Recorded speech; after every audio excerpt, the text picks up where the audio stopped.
더불어민주당 이재명 대표가 조금 전 10시를 조금 넘긴 시각에 영장실질심사를 위해서 서울중앙지방법원에 출석했습니다. 자, 구급 침대, 휠체어를 이용해 출석할 수도 있다는 전망도 있었지만 다행히 이 지팡이를 짚고 걸어 들어갔습니다. 취재진 질문에는 입을 열지 않았습니다. 자, 비틀거리는 이 대표 모습에 서은숙 최고위원은 눈물을 훔치기도 했죠. 이 제1야당 대표로는 헌정사 처음으로 구속 심사에 출석을 한 것입니다. 신문을 받는 321호 법정은 박근혜 전 대통령, 양승태 전 대법원장 등 거물급 인사들의 명운이 갈렸던 곳이기도 합니다. 이제 법원 판단만 남았습니다. 자, 구속 여부는 유창훈 영장 전담 부장판사 손에서 결정이 되는데, 자, 이 대표와 검찰 모두 명운을 건 진검 승부를 벌일 전망인데, 양쪽이 제출한 이 구속영장과 의견서가 무려 수천 쪽에 달하는 점을 고려하면 아마 심사에 역대 최장 시간이 걸릴 것이다, 이런 전망이 나오고 있습니다. 자, 현재까지는 서해 공무원 피격 사건 당시 서훈 전 국가안보실장이 10시간 6분, 가장 길었습니다. 박근혜 전 대통령은 8시간 40분. 이재명 대표 영장 심사 출석 장면 어떻게 보셨는지, 또 내일 새벽 어떤 모습일지 참 궁금한데 한번 들어보도록 하겠습니다. 먼저 신성범 의원님. 참 예측하기가 힘들죠. 다만 이제 한동훈 장관이 국회 본회의장에서 읽은 내용으로 유추해 볼 때는 흔히 하는 말로 범죄 혐의가 어느 정도 소명됐다고 아마 유창훈 부장판사가 판단할 가능성이 높다. 그 다음에 이어지는 게 도주 우려는 없다 하더라도 증거인멸 염려에 관한 한 나름 검찰에서 여러 가지를 갖다 댈 것 같다. 첫째는 이화영 씨 재판, 이화영 씨 말을 바꾼 이유, 결국은 부인하고 어떤 사람이 와가지고 접견하는 과정에서 위에서 검찰의 압박에 못 이겨서 거짓 진술했다고 말을 바꿨다고 이야기해달라는 그런 내용이 나왔다는 거 아니에요. 이런 걸 증거를 어느 정도 들이미느냐에 따라서 유 판사의 생각이 또 달라질 것 같다. 두 번째 또 하나는 2018년도에 있었던 일, 그러니까 당시에 검사 사칭 사건으로 이재명 변호사가 벌금형을 받았는데, 그 건과 관련해서 2018년도에 선거하는 과정에서 내가 뒤집어 썼다라고 말한 게 거짓이다라고 해서 또 기소를 됐단 말이에요. 그때 정인을 또 한 번 냈는데 위증을 교사했대요. 죽은 김병량 당시 시장의 비서인 김모 씨한테 이재명 지사가 전화해서 이렇게 진술해달라, 그렇지 않느냐라고 자꾸. 그래서 이 양반이 결국은 나는 기억이 안 나는데 이재명 지사의 요구와 변호인들의 주장에 따라서 그렇게 진술을 해줬어요. 뭐냐, KBS하고 김병현 시장이 짜고 최모 PD는 봐주고 이재명만 끌고 들어갔다. 이재명이 손해봤다. 이재명이 다 뒤집어 쓴 거다. 이 정을 해줘서 이재명 지사는 거의 선거법에서 또 무죄가 됐어요. 그래서 대선 출마하고 다 해서 할 수 있단 말이에요. 이런 대목에 대한 게 검찰이 어떤 증거를 갖다 대냐에 따라서 부장판사 생각하기에 옛날에도 위정교사를 한 사람, 이번에도 위정교사를 하고 있고, 또 야당 일당 대표의 영향력으로 참고인과 정인을 회유할 수 있는 능력이 충분한 사람, 의지가 있는 사람, 이렇게 본다면 영장 발부 가능성은 높아진다. 예단하기는 힘들지만 저는 구속 영장 발부 가능성이 높다고 봐요. 김영주 의원님. 네. 신 의원님은 이제 발부 가능성이 높다, 이렇게 보시는 것 같은데. 네. 저도 좀 높다고 봐요.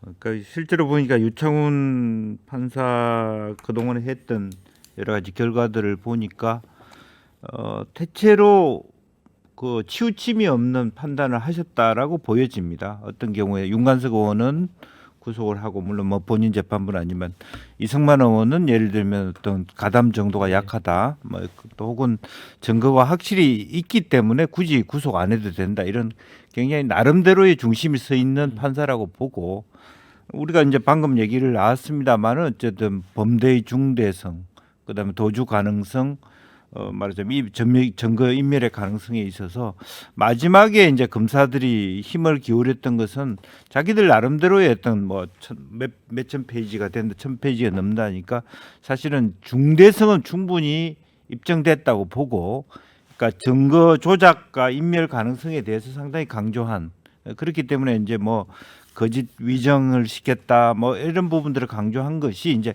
최종적으로 유창훈 판사가 그 부분을 어떻게 보느냐에 달려 있는 문제라고 보여지고, 다만 그럼에도 불구하고 어떤 제1야당의 그러니까 당 대표라고 하는 부분을 어떻게 볼 거냐, 이것도 사실은 어쨌든 이 재판에 있어서 중요하지 않을 수, 그걸 뭐 정치 재판이라고 부를 필요는 없을 것 같고, 우리나라 어쨌든 판사가 자유심증주의에 의해서 자기 양심에 따라서 결과가 나올 수 있기 때문에 저는 뭐 일부 기각 가능성도 있다라고 보여집니다만, 지금까지의 전반적인 어떤 율사들의 어떤 그 평가를 봤을 때, 뭐 제가 전문 식견이었기 때문에 쭉 많은 사람들의 평가를 종합해 본다면 그래도 구속 가능성이 조금이라도 더 높은 거 아닌가, 그렇게 조심스럽게 제가 전망하게 됩니다. 네, 우리 신 대표는요.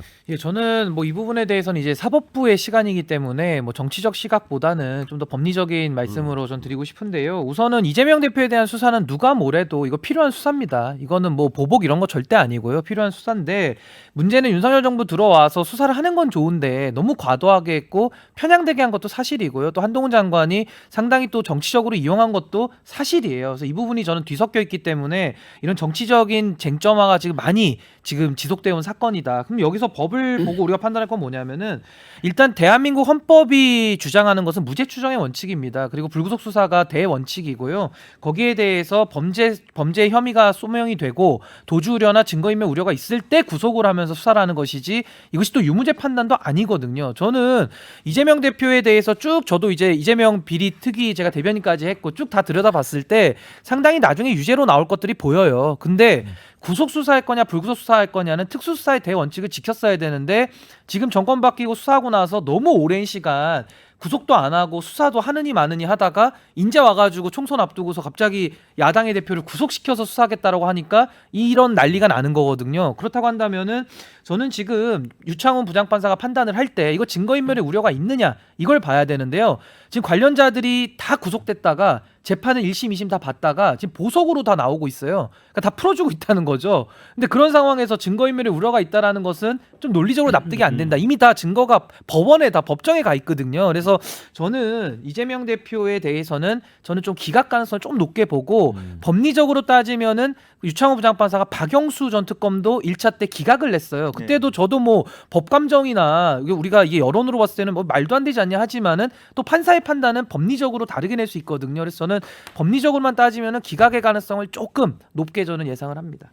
네, 우리 설주한 변호사는. 저는 진짜 반반인데요. 이게 가늠을 못 하겠어요. 솔직히 말씀. 지금 어찌보면 우리가 지금 방송하는 이 순간에도 법정 안에서는 치열하게 아마 얘기가 되고 있을 거라고 생각이 들고, 상당히 오랜 시간 저는 예상을 해봅니다. 한 최소한 10시간 정도는 네. 충분히 하지 않을까요? 근데 아이고. 검찰에서의 PT만 4시간을 지금 설명한다 했거든요. 네. 뭐 그렇다고 한다면 좀 변호인 측에서 뭐 4시간까지는 아니더라도 그래도 한두 시간 정도는 충분히 저는 뭐 여기도 PT를 전부 다 해서 준비해가지고 설명을 할 거라고 생각을 한다면, 그 다음에 이제 판사가 또 물어보는 것이거든요. 각자에게. 네. 이렇게 검찰에도 물어보고 그다음 변호인 측에도 물어보고 하는 거라서, 또 이재명 대표에게 또 직접 물어볼 기회도 아마 있을 거라고 생각을 합니다. 이거에 대해서 당사자니까 제일 잘 알 거라고 생각을 하고, 그렇기 때문에 저는 어떤 그 구속영장 발부 사유가 이제 범죄 소명, 도주 우려, 증거 인멸. 근데 도주 우려는 뭐 당연히 누가 생각을 하듯이 뭐 없을 거라고 생각을 하지만은, 지금